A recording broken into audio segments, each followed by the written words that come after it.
Hello আপুরা, আসসালামু আলাইকুম। সবাইকে চলে আসলাম আজকে আরেকটি প্রোডাক্টের রিভিউ শেয়ার করার জন্য। তো আজকে আমি শেয়ার করব তোমাদের সাথে তিয়াম ভিটা V3 সোর্স সিরামের রিভিউ। এই সিরামটা কি কাজ করবে এবং কোন স্কিনে ইউজ করতে পারবে, কারা ইউজ করতে পারবে না, এই প্রোডাক্টটার সম্পর্কে ডিটেলস আজকে আমি তোমাদেরকে জানাবো এই ভিডিওর মাধ্যমে। তো তোমরা অবশ্যই ফুল ভিডিওটি দেখবে আশা করি।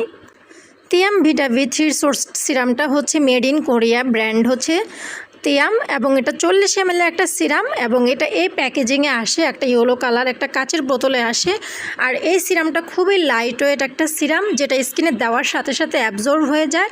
আর এটা কিন্তু তোমার স্কিন একদমই করে না, মানে তোমার স্কিনটাকে অয়েল কন্ট্রোল করে। যাদের প্রচুর অয়েলের সমস্যা, ঘুম থেকে উঠলেই অয়েল ভেসে থাকে, অনেকের স্কিন প্রচুর অয়েলি হয়ে থাকে, তাদের জন্য তো বেস্ট একটা সিরাম। এই সিরামটাতে মেইনলি ইনগ্রিডিয়েন্টস লিস্টে দেওয়া আছে নিয়াসিনামাইড 10% এবং 2% আলফা